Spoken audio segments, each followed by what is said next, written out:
Okay guys, good morning. Ngayon is Friday, no? Wala tayong upload kasi itong memory card natin nagloko.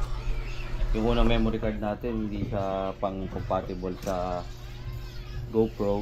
Nag-hang siya. So, ayan guys, lipat natin to. So, ayan.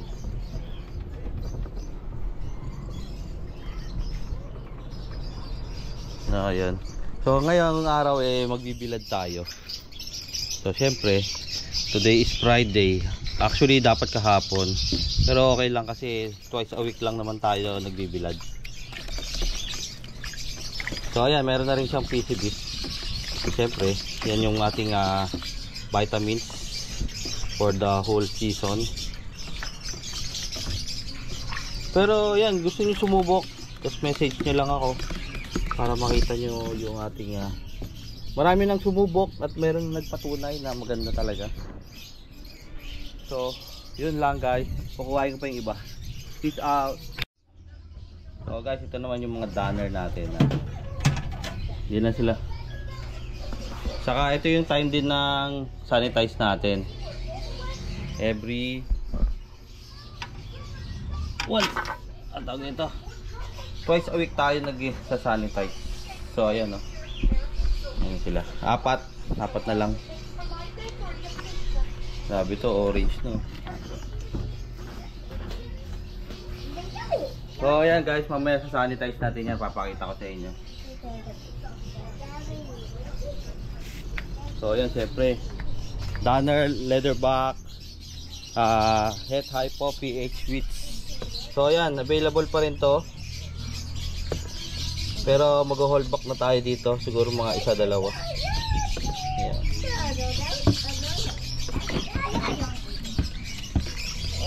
Two months yata to. Danner. Ano naman to, grabe oh. Orange na guys. Ito rin oh. So baka ito yung ikikip ko. Orange. Leather back Danner. Ito leather box. Kaya na kung gusto ko lang keep lahat no? So ayun guys, kunin ko pa yung iba. Shout out sa lahat ng ating bagong subscriber. So ayun guys, ito na, naka-ready na sila, nakabilad na sila lahat no? Ang hindi lang maganda, nawawala yung init tapos nagkakarot. So ayan na sila.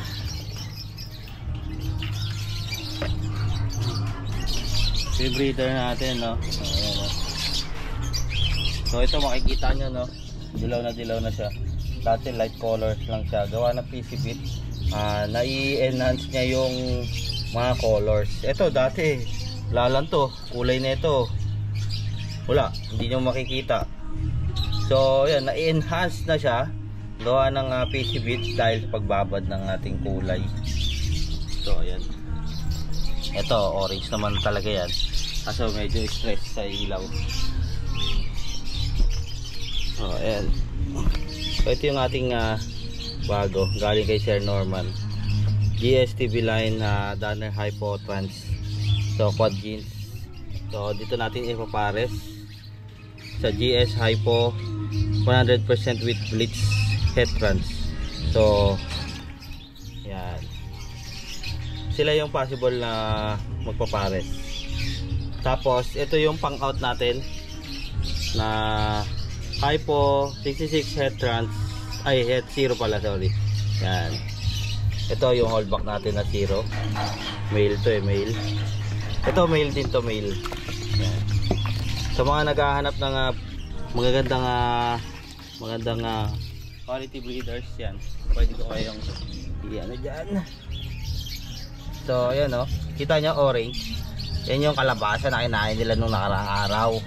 Ngayon pa lang nila ilalabas. So ayan guys, ito na yung ating bilad serye. Kitip lang tayo mamaya, wait lang ha, kitip tayo later.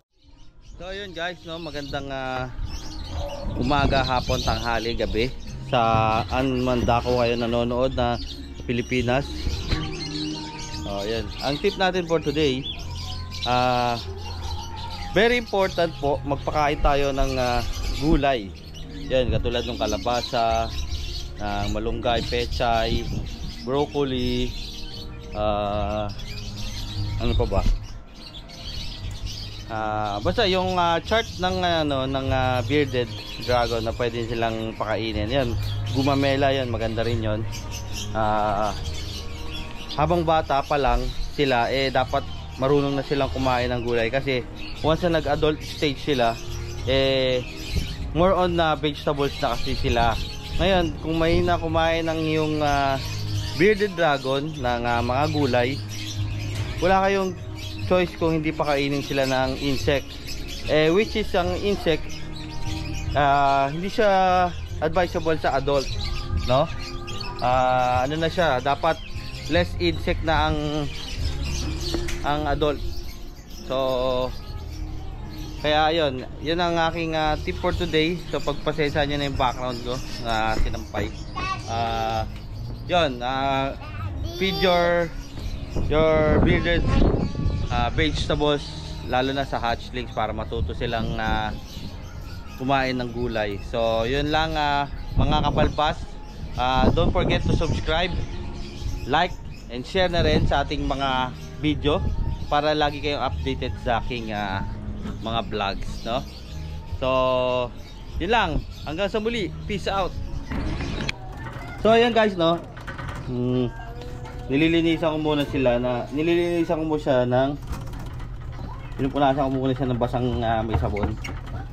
Hindi na, actually wala naman sabon yung siyempre binalagyan ko ng sabon yung basahan para ma-cleanse yung